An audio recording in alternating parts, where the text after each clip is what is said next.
Concernant ces sujets, nous avons dit que nous parlerons un moment comme une exhortation, un moment comme un enseignement.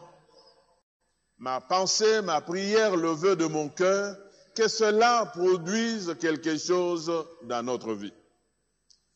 Nous avons longuement parlé sur la foi. Nous avons dit que c'est la base même, la matière première sur laquelle Dieu compte. Nous avons vu que la foi fait que même Jésus, dans les exemples que nous avons vus, il s'arrêtait, il abandonnait ce qu'il faisait et il s'occupait de la personne qui avait la foi. Nous avons également dit Jésus, il appréciait la foi. Entre autres, il a dit, où est votre foi? Gens de peu de foi. Oh, que ta foi est grande. Ça, ce sont les appréciations de Jésus-Christ. Et nous avons dit que cette foi basée sur la parole, il faut que nous puissions compter sur cette parole. Alors, les dernièrement, nous sommes en train de parler de l'appréciation de cette parole. Ça, c'est un point important. Et par expérience, je regarde comment est-ce que chacun de nous apprécie la parole de Dieu. Nous avons vu que l'apôtre Paul, parlant des gens de Thessalonique, il dit qu'il était content de voir que ces gens-là avaient reçu la parole qui leur avait été enseignée, non pas comme la parole des hommes, mais comme la parole de Dieu. Là, c'est important.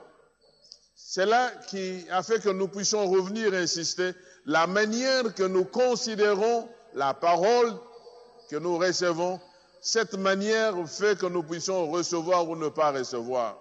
Alors, si l'apôtre Paul, qui est l'écrivain inspiré, a dû parler que vous n'avez pas reçu comme des hommes, la parole des hommes, ça veut dire qu'il y a des moments où nous pouvons recevoir cette parole comme la parole des hommes. Et si nous la recevons comme la parole des hommes, elle n'a aucun impact. Et puis, nous avons vu ce que le Seigneur lui-même dit de sa parole.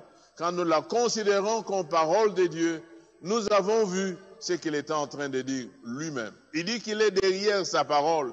Il veille sur sa parole. Il prend soin de sa parole. Donc, c'est un privilège pour nous de savoir qu'il y a quelqu'un.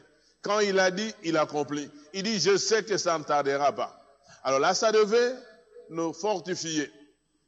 Alors, nous avons commencé depuis vendredi pour enfin parler ce que représentait cette parole.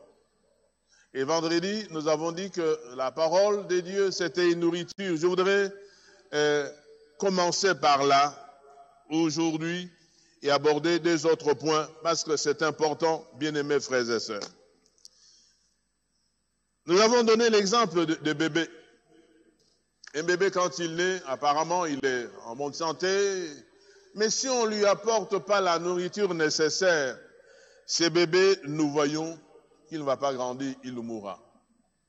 Et la Bible déclare que nous, en tant qu'enfants de Dieu, nous sommes nés de nouveau. Et la Bible déclare, si quelqu'un est en Christ, il est une nouvelle création. Donc, il naît de nouveau. Nous avons vu le peuple d'Israël, ceux qui étaient venus le jour de Pentecôte, quand ils ont entendu la parole, c'est Actes 2, 41, 42, ils ont cru. Mais la première des choses, on nous dit qu'ils ont persévéré dans l'enseignement des apôtres. Ça veut dire que ces gens venaient du judaïsme. Ils devaient maintenant s'adapter. Ils devaient vivre. Et c'est cette parole qui pouvait les faire vivre. Nous l'avons dit en insistant qu'il y a beaucoup d'entre nous qui sont longtemps chrétiens dans l'église, mais qui n'ont jamais terminé la parole de Dieu. Même pas les Nouveaux Testaments. Et nous avons dit que ces gens-là ne peuvent pas grandir. Ils vont rester toujours de bébés. Alors ma crainte, c'est que je vous ai dit, quand on est bébé, on perd même ce que Dieu a préparé pour nous. Un bébé, il dépend de quelqu'un. Il vit sous la dépendance. Et la Bible va très loin.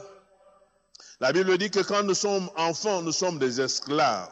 Je voudrais revenir là-dessus, bien-aimés, pour voir l'importance de la parole de Dieu, qui est comme nourriture, où chaque chrétien doit faire un effort. C'est anormal qu'un chrétien peut avoir 3, 4 téléphones, mais il n'a même pas de Bible. Et même quand il en a, il ne la lit pas. Alors, ce qui fait qu'il ne m'aimait pas grandir. Quand nous lisons dans Galates chapitre 4, vous allez voir que c'est dangereux de ne pas se nourrir et de rester enfant. Galates chapitre 4, le premier verset, la Bible déclare, « Or, aussi longtemps que l'héritier est enfant, je dis qu'il ne diffère en rien d'un esclave, quoi qu'il soit le maître de tout. » Quand on est enfant spirituel, on est encore esclave. Esclave de qui? Esclave du diable. Le même chapitre, au verset 3, 4, 3, Galates, voilà ce qu'on nous dit. On dit ceci. Nous aussi, de la même manière, lorsque nous étions enfants, nous étions sous l'esclavage du rudiment du monde, esclaves de choses de ce monde. Vous allez entendre quand quelqu'un est enfant, il pose trop de questions. Est-ce qu'on ne peut pas faire ceci? Est-ce que quand on fait cela, qu'est-ce qui est mauvais? Vous voyez partout le péché. Non. Celui qui est grand, il est grand. Il sait ce qu'il doit faire et ce qu'il ne doit pas faire. Nous prenons sur le plan de l'habillement. Quand quelqu'un achète, c'est lui qui apprécie. Les grandes personnes, les enfants, on achète pour eux. Mais nous qui sommes, si vous prenez une petite mini-jupe, vous savez pourquoi vous avez pris. Si vous prenez un pantalon trop serré ou une chemise trop serrée, patine ouverte, vous savez ce que vous êtes en train de faire. Donc, un enfant, il est esclave de rudiments de ce monde. Il ne sait pas distinguer ce qui est bon de ce qui est mauvais. Nous l'avons également vu dans Hébreux, chapitre 5, versets 12 à 14. Et c'est ça les grands dangers que nous évitons. Et c'est ça que nous rencontrons à l'église, bien-aimés frères et sœurs. Alors, je vous supplie, revenez à vous-même. Prenez et posez-vous des questions. À quel niveau est-ce que vous êtes? Si vous ne lisez pas la parole de Dieu, malgré vos années dans l'église, eh bien, vous êtes enfant, vous êtes bébé. Lisons ce qu'on dit dans Hébreux chapitre 5, versets 12 à 14. On dit ceci. Vous, en effet, qui depuis longtemps devriez être de maître, vous avez encore besoin qu'on vous enseigne les premiers rudiments des oracles de Dieu. Vous en êtes venus avoir besoin de lait et non d'une nourriture solide. Or, quiconque en est au lait n'a pas l'expérience de la parole de justice, car il est un enfant. Il est un enfant.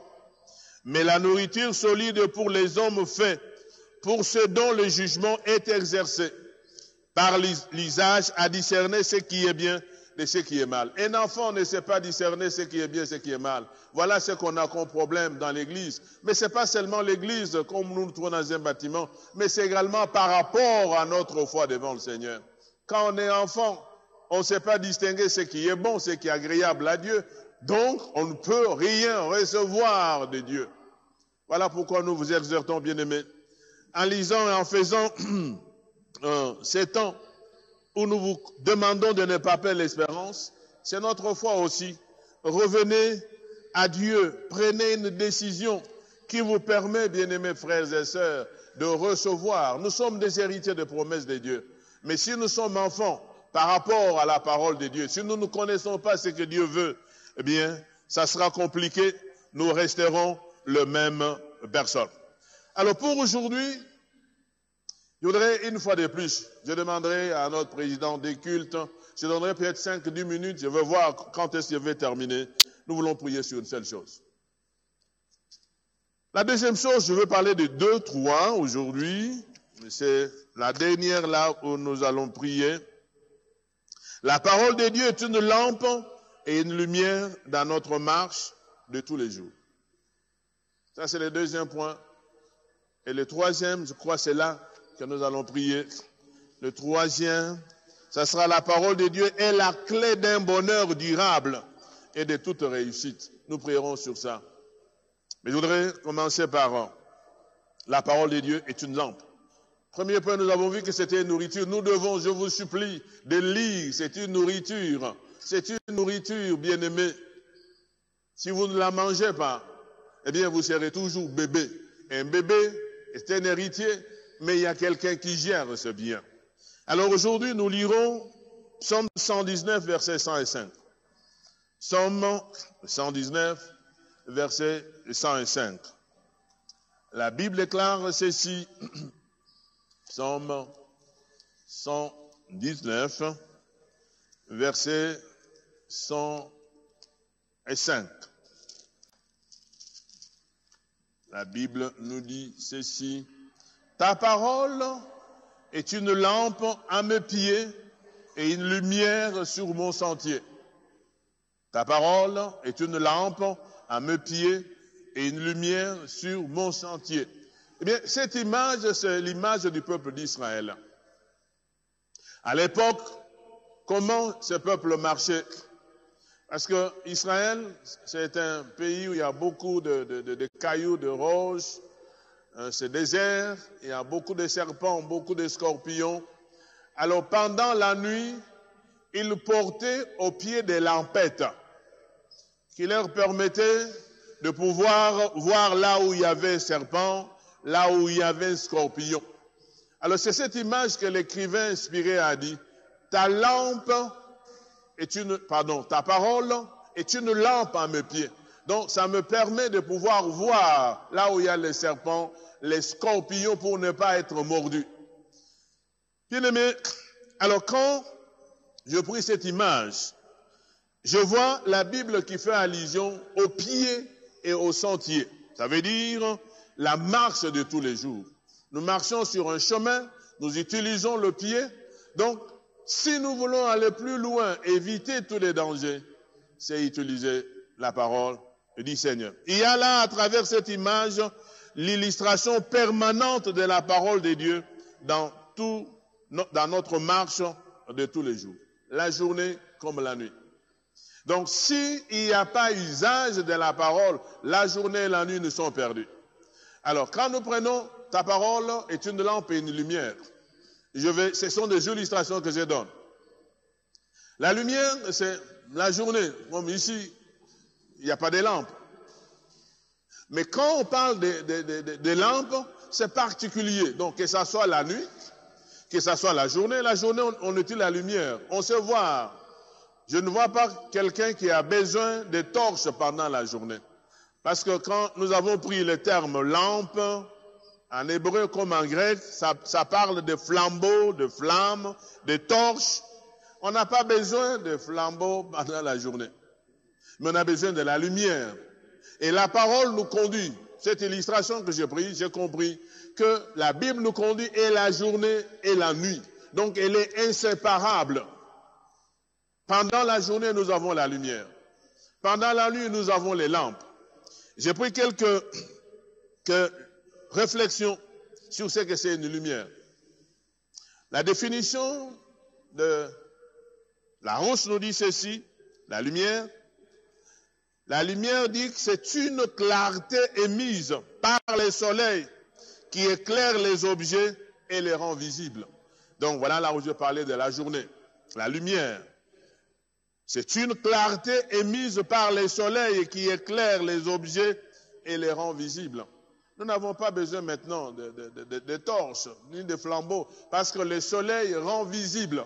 Donc autrement dit, la parole de Dieu rend visible ce qui est invisible. Ce que nous ne connaissons pas, bien-aimés, en découvrant, en sondant les Écritures, ce qui est invisible sera éclairé. Si vous voulez connaître la pensée de Dieu, c'est d'abord par la parole. Priez que Dieu nous aide par le Saint-Esprit à découvrir. Et cette découverte nous sera donnée par la parole de Dieu. Si nous ne lisons pas la parole de Dieu, il y a des choses que vous ne découvrirez pas. Quand nous étions enfants, on nous avait parlé des chemins de la croix, on parlait de Jésus, on parlait de quelqu'un qui est venu avec un voile pour le couvrir, mais depuis que je suis chrétien lisant la Bible, je ne vois pas ça quelque part. Ça veut dire que ce sont des imaginations. Les gens ont pensé sur plusieurs choses. Et quand vous découvrez, vous ne trouvez pas ça. Je suis convaincu que les derniers jours, nous serons surpris. Parce que n'ayant pas la lumière sur certaines choses, il y a des choses que le Seigneur nous dit, mais ça, je vous avais donné. Pourquoi vous n'avez pas pu faire ou avoir ça? C'est parce qu'on n'a pas été éclairé. Je vous supplie, en lisant les Écritures, vous allez avoir suffisamment de lumière. Et cela vous aiderait à prendre une décision en journée ou pendant la nuit. La parole de Dieu est cette clarté qui éclaire et rend visible ce qui est invisible. Donc, notre marche de tous les jours. Seule la Bible peut nous amener la clarté là où c'est obscur. Pendant que nous marchons, on peut s'arrêter à des choses qu'on ne comprend pas. Revenons, lisons, et posons des questions. Et il y a un homme de Dieu, Moody, lui disait qu'il lisait la Bible comme s'il mangeait le poisson. Les arrête, il enlève. Ça veut dire ceux qui ne comprenaient pas, il passe, il continue. Et cet homme de Dieu, il a été un homme puissant parce qu'il était nourri par la parole de Dieu. Il a été à Chicago, aux États-Unis, Moody. Il n'avait même pas étudié avant. Il s'est engagé, il a fait de grands orphelinats parce qu'il est parti sur base de la parole de Dieu. Parfois, on s'est fait des idées, non, je ne comprends pas. Non, c'est que vous ne comprenez pas. Laissez ça, demandez à ceux qui vous enseignent, demandez au Saint-Esprit. Mais prenez, quand on dit manger, c'est manger. Voler, c'est voler. Mentir, c'est mentir. Appliquons-nous dans ce que nous comprenons très bien. Bien aimé, que ça soit pendant la journée, que ça soit pendant la nuit, la parole de Dieu est cette lumière qui peut nous aider. La lumière peut être générale, mais la lampe peut être individuelle et intime. On dit que ta parole est une lampe, une lumière. La lampe, c'est intime, c'est personnel. Eh bien, ici, la lampe est utilisée au pied pour voir là où on met le pied. Ça, c'est individuel. Ça veut dire que quand je vais prendre une décision, qu'est-ce que le Seigneur dit? Bien-aimés frères et sœurs, actuellement, nous prenons des décisions nous-mêmes. Nous n'avons même pas besoin de savoir qu'est-ce que la Bible dit. Nous regardons ce que nous sommes en train de voir. C'est pourquoi nous avons parlé de la marche chrétienne, qui est selon la foi et non selon la vue. La vue, nous avons beaucoup d'obstacles. La vue, nous avons beaucoup de choses que les gens nous disent. Mais si nous le regardons, ça nous empêche même d'aller de l'avant. Alors, quand j'ai la lampe à mes pieds, là, c'est une marche individuelle. J'y fais référence.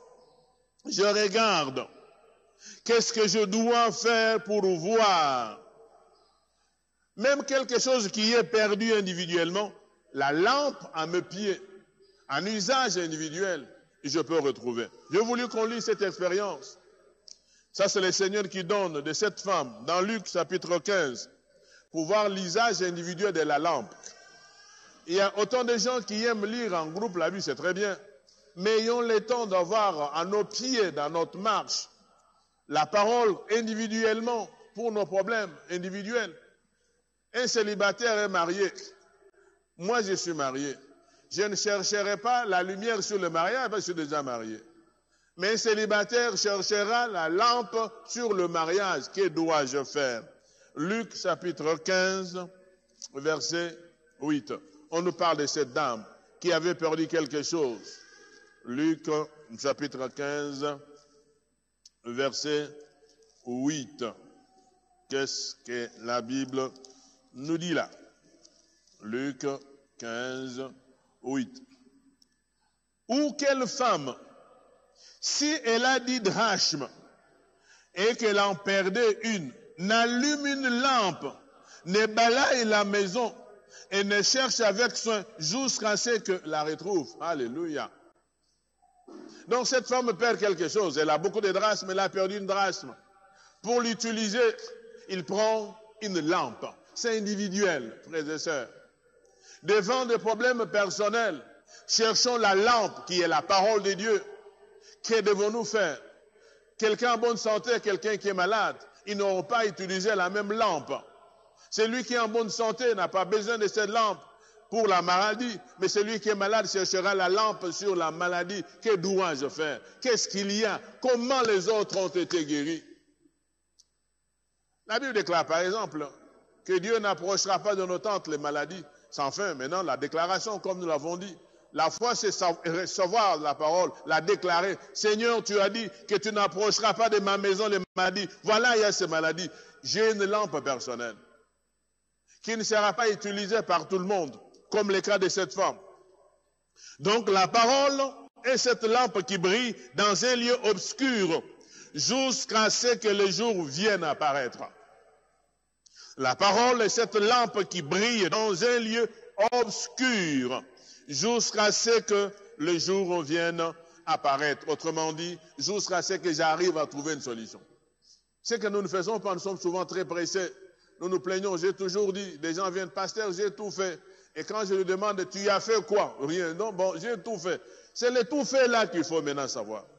J'ai prié, j'ai fait quoi? J'ai vécu.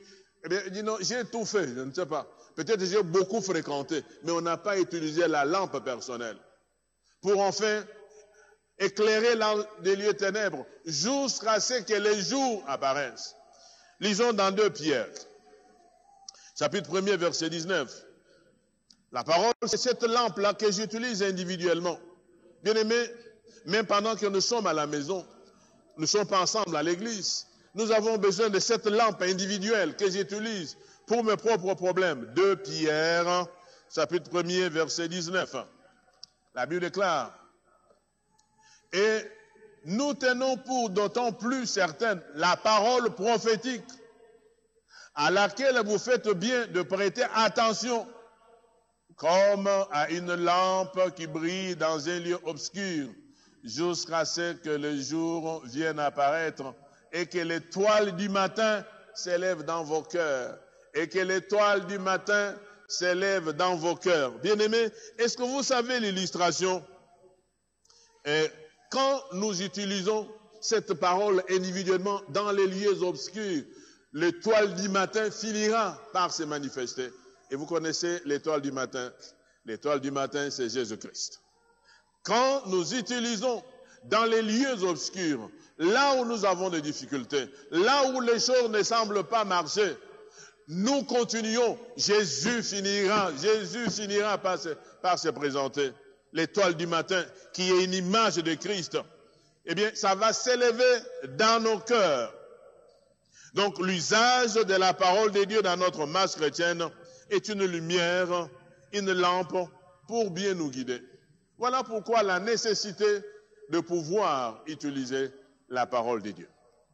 Je voudrais aller au deuxième point aujourd'hui, et c'est sur ce deuxième point où j'ai réfléchi toute la nuit, et je voudrais que nous puissions prier avec la sœur Irène qui nous conduit. Je voudrais qu'on puisse prier sur ça. Parce qu'en fait, quand j'ai dit ça, mais Seigneur, ce n'est pas réellement ce que nous vivons.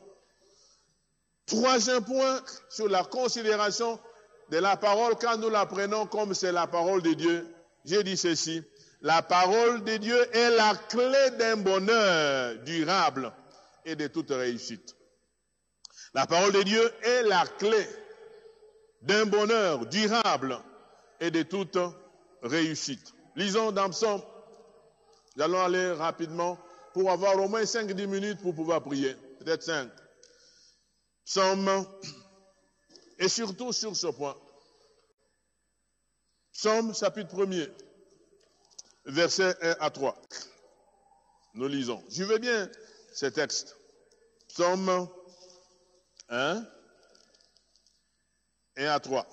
Voilà ce qu'on nous dit. Heureux l'homme qui ne marche pas selon le conseil des méchants. Moi, je peux enlever conseil. Je peux dire, heureux l'homme qui ne marche pas selon la parole des méchants. Qui ne s'arrête pas sur la voie des pécheurs. Et qui ne s'assied pas en compagnie de moqueurs. Mais qui trouve son plaisir dans la loi de l'Éternel. Et qui la médite jour et nuit. Il est comme un arbre planté près d'un courant d'eau, qui donne son fruit en sa saison, et dont le feuillage ne se flétrit point. 2 points. Tout ce qu'il fait lui réussit. Tout ce qu'il fait lui réussit. Je vous ai dit, bien-aimés frères et sœurs, que notre foi est basée sur la parole. Maintenant, avant de continuer, est-ce que tout ce que nous faisons nous réussit? Pourquoi ça ne réussit pas? Parce que c'est écrit. La foi vient de ce qu'on entend vers la parole du Seigneur, tout lui réussit. Est-ce que nous réussissons dans tout? Alors c'est là que j'ai dit, il faudra qu'on puisse prier. Pourquoi ça ne réussit pas? Qu'est-ce qui est à la base? Je vais vous donner la réponse avant de terminer. Deuxième texte. Josué chapitre 1er, verset 8. Ce sont des versets que nous connaissons. Mais la nuit, je réfléchissais et dis, en fait, tout ce que nous faisons lui réussit. Mais c'est écrit. La foi, bon, c'est sûr, la parole. Cette parole, il faut qu'elle soit mise en action. Alors là, c'est qu'il y a quelque chose qui cloche, parce que lui, il a parlé, il dit qu'il est derrière sa parole pour qu'elle l'accomplisse. Mais quand ça ne s'accomplit pas, donc c'est pas lui, ça doit être nous. Josué 1:8, il dit ceci, que ces livres de la loi ne s'éloignent point de ta bouche, médite-les jour et nuit pour agir fidèlement selon tout ce qui est écrit. Pour agir fidèlement selon tout ce qui est écrit.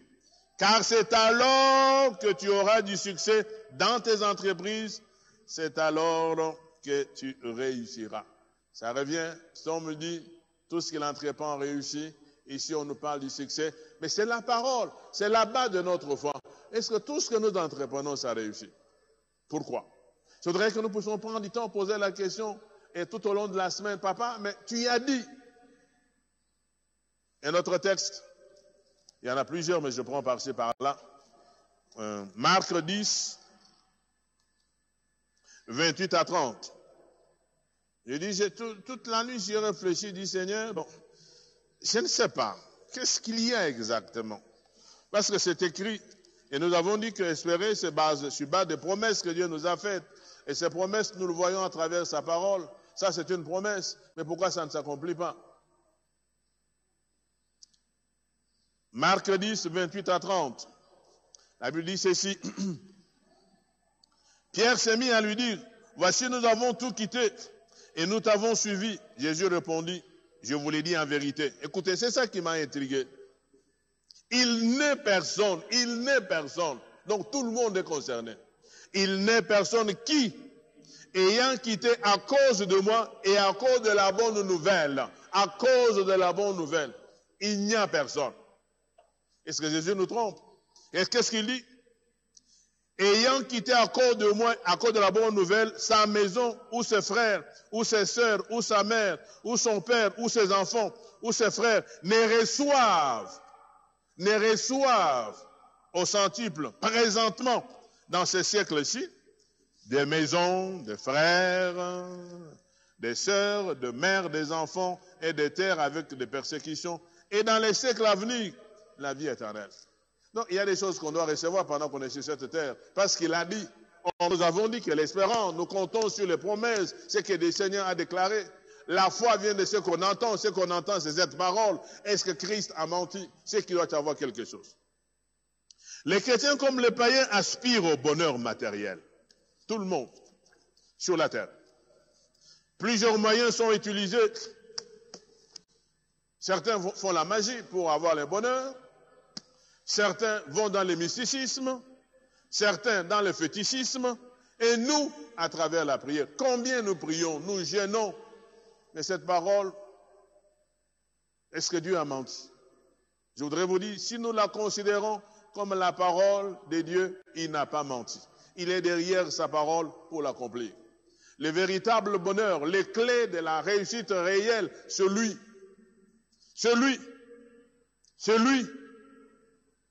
Mais quand nous revenons au psaume, chapitre 1er, 1 à 3, je fais ressortir certaines choses qui peut-être nous empêchent d'accéder à ce bonheur durable et à la vraie réussite.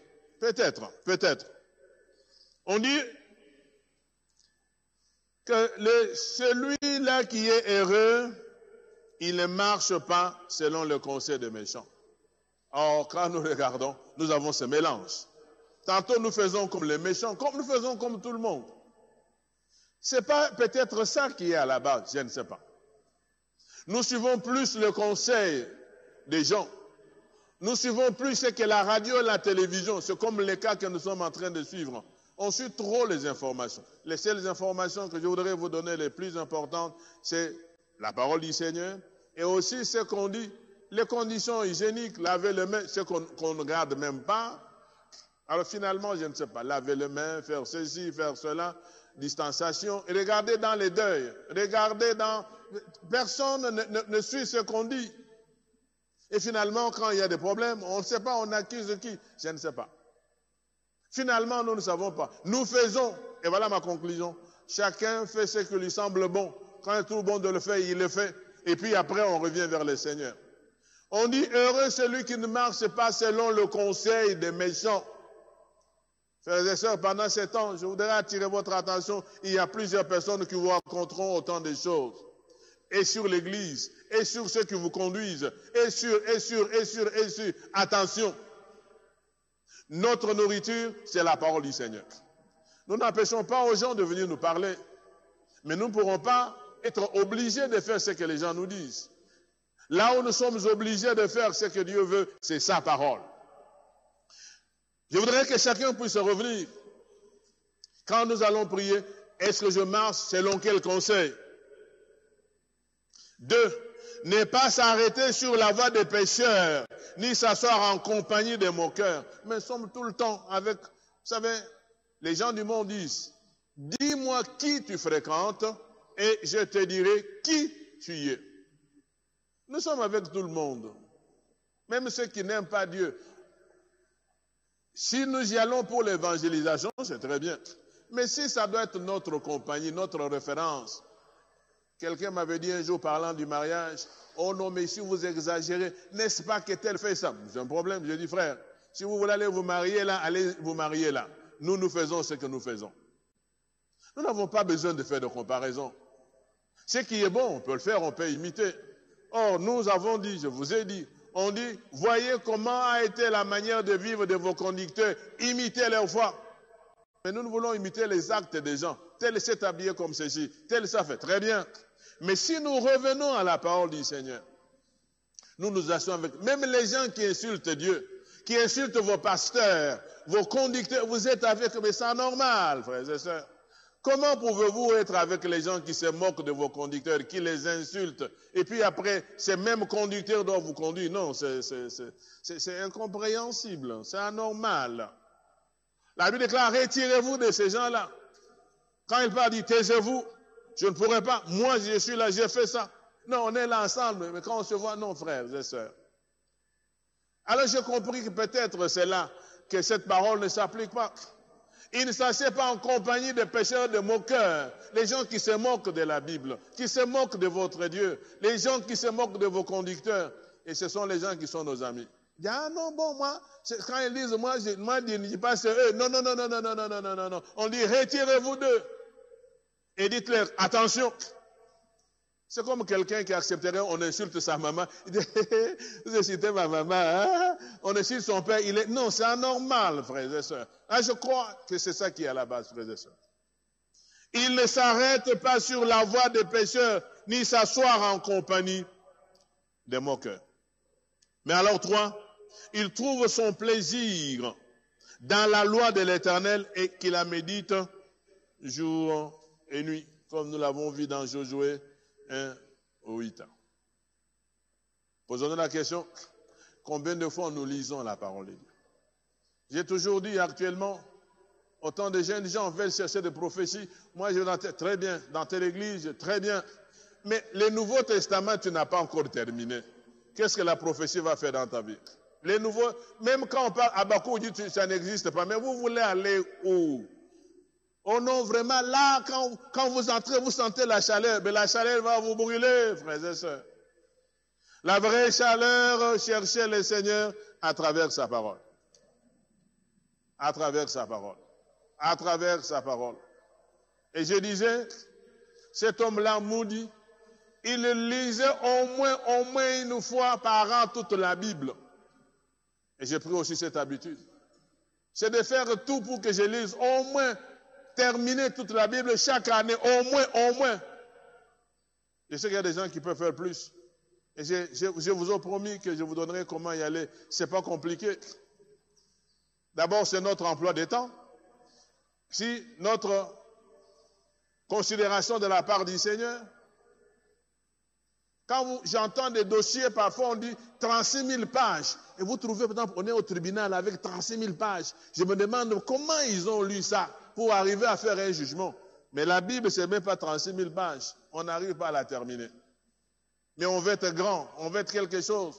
On condamne Dieu, on condamne les serviteurs, les Nouveaux Testaments. Les Nouveaux Testaments. Vous n'avez jamais terminé. Vous voulez que Dieu fasse quoi? C'est très simple de lire la Bible. J'en parlerai. Vous pouvez dire, ok, cette semaine ou ce mois, j'ai lu les 4 évangiles. Ce n'est pas compliqué. Mais il faut être sérieux. J'ai dit, je vais lire les épîtres. Il n'y en a pas beaucoup. Je vais prendre mon temps. Je vais lire les petits prophètes. Il y en a 12 seulement. Et je prends mon temps à lire les petits prophètes. Ou bien je vais lire le premier livre de la Bible, les Pentateuques. C'est pas compliqué. Ou encore je vais les grands prophètes. Il n'y en a que 5. Donc vous avez terminé la Bible. Alors ça, c'est un problème de discipline. L'apôtre Paul déclare, je traite durement mon corps, je le discipline. Nous pouvons passer des heures et des heures sur la télévision, les heures et les heures sur les téléphones. Mon téléphone me donne toujours chaque lundi les rapports hebdomadaires. Combien de temps j'ai été sur l'écran. Il me dit ça. Et il vous donne là où vous avez, on vous donne, ok, sur tel, vous avez fait 2 heures. Sur email, vous avez fait 30 minutes. Sur tel. Alors j'essaie de dire, où est-ce que j'ai passé beaucoup de mon temps? Frères et sœurs, la parole de Dieu, c'est celle-là. Quand je la médite jour et nuit, là où je ne comprends pas, je vois mon conducteur, je demande au Saint-Esprit, il dit, je voudrais faire ça, je voudrais faire ça. Eh bien, celui-là qui médite jour et nuit, qu'est-ce qu'on nous dit? La conséquence. Tout ce qu'il fait lui réussit. Parce qu'après avoir médité la parole, il y croit et met cela en pratique sans trop de raisonnement. Il croit en cette parole. Il ne raisonne pas trop. Bien-aimés frères et sœurs, ici nous devons nous poser la question, pourquoi nous ne réussissons pas alors que nous écoutons la parole qui nous dit, vous allez faire ça. Ma réponse est celle-ci. Quel est le degré de votre foi devant la parole que vous lisez? Quel est le degré de votre foi devant la parole que vous lisez? Parce que Jésus, je reviens à Marc, Jésus a dit personne, il n'est personne, le verset 29 de Marc 10. Il dit ceci, je vous l'ai dit en vérité, il n'est personne qui, ayant quitté à cause de moi et à cause de la bonne nouvelle sa maison. Alors j'ai compris que bon, il y a des choses qu'on n'a pas encore quittées. On est attaché à ses frères, on est attaché. Alors posez-vous la question. Quand nous voulons aider, nous avons des enfants sur la route, nous avons des enfants à la maison. Quand nous voulons aider, nous aidons plus les enfants de la maison. Et les enfants de la route, pendant ces temps où ils sont en froid, eh bien, qui leur donne ce qu'ils doivent se couvrir? À manger. Quand nous parlons qu'ils volent, qui leur donne à manger? Quand nous lisons dans Galates, chapitre 6, Galates, chapitre 6, alors j'ai compris qu'il y a autant de choses que nous devons reconsidérer, frères et sœurs. Galates, chapitre 6, voilà ce qu'il déclare, verset 10. Ainsi donc, pendant que nous en avons l'occasion, pratiquons le bien envers tous et surtout envers les frères à la foi. Surtout envers les frères dans la foi.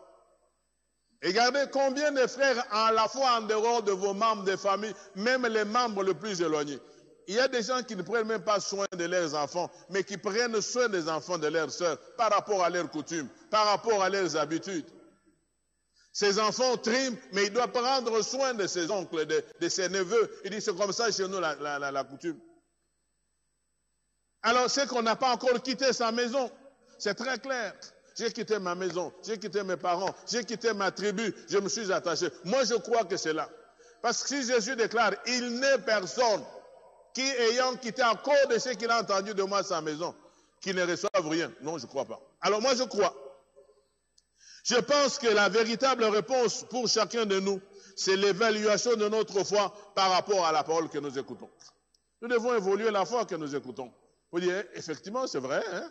Est-ce que j'ai déjà quitté? Je parle des cas où des données, les enfants qui sont sur la route, pendant ces temps sur le froid, nous le voyons passer, nous les insultons de moineaux, mais ces enfants sont créés par Dieu. Qu'est-ce qui est à la base? Pourquoi sont-ils dans cette situation? C'est nous qui devons faire. Mais nous prenons soin de nos propres enfants. Il est vrai qu'on ne pourra pas prendre soin de tout le monde, c'est vrai, mais au moins un enfant. Même à l'église, les minervales, les veuves, les orphelins. Nous pouvons même acheter des choses de superflu. Alors qu'il y a des gens qui ont manqué même à manger, des gens qui mangent partout. Alors j'ai compris que c'est là le problème de notre bonheur. nous ne mettons pas en pratique cette parole comme il est dit. Parce que quand Christ dit, il pose la question. Je voudrais revenir là-dessus. Marc, parce qu'il dit, il n'est personne. Alors, frères et sœurs, alors entre nous maintenant, qui ment? S'il dit qu'il n'est personne, alors, est-ce que c'est lui, c'est nous? Donc, c'est nous qui devons reconsidérer. Qu'est-ce qu'il dit dans Marc? Où est Marc? Marc, chapitre 10. Jésus nous lance un défi. Il faudrait que nous puissions. Jésus répondit, je vous l'ai dit en vérité, donc je ne mens pas. Il n'est personne qui, ayant quitté à cause de moi et à cause de la bonne nouvelle, donc de la parole qu'il a entendue, il a quitté sa maison, il a quitté ses frères, il a quitté ses soeurs ou sa mère, ou son père et ses enfants, ou ses terres, ne reçoivent au centuple présentement dans ces siècles. La parole de Dieu, bien-aimé, c'est là la source même du vrai bonheur. Alors maintenant, c'est à nous. J'ai compris que c'est là. Il y a certaines choses qu'on n'a pas encore compris. Et on ne médite même pas la parole, on ne la lit même pas. Ce n'est pas notre nourriture. Et puis, on ne s'est pas détaché de certaines choses. On est avec les moqueurs, avec les gens qui insultent Dieu, qui insultent vos conducteurs, qui insultent. Les gens insultent même les autorités. Or, ce n'est pas notre responsabilité d'insulter qui que ce soit, c'est de prier. Alors, j'ai compris que c'est là la base. Alors, je voudrais remettre la parole afin que nous puissions prier. Seigneur, je veux aussi vivre. S'il y a quelque chose que tu me reproches par rapport à mon engagement de ta parole, je voudrais que tu m'aides. Je pense que la véritable réponse, je réponds, pour chacun de nous, c'est l'évaluation de notre foi par rapport à la parole. Je vous ai dit que la foi est foi quand nous la mettons en pratique. Nous entendons et puis nous agissons. Quelle est la valeur que nous donnons à cette parole quand nous l'écoutons? Ou encore, à quel pourcentage appliquons-nous tout ce que nous lisons? À quel pourcentage? Je vous invite à prendre une décision de lire, de méditer, d'étudier la parole de Dieu et d'agir en fonction de ce qu'il vous a dit. Cet exercice vous permettrait d'expérimenter la parole de Dieu. Prenez du temps dans la prière en sollicitant la capacité d'agir après avoir écouté. Sinon, nous resterons des écouteurs oublieux. On a écouté, puis après, ça n'a rien fait. Non. Je vous ai dit, les considérations de Dieu lui-même, il est derrière. Il veille. Il prend du temps. Alors, je voudrais que nous puissions prendre une décision. Dis, Seigneur, j'ai entendu, la clé de mon bonheur, c'est ta parole. Je voudrais l'appliquer, mais j'ai des faiblesses à tel point de vue.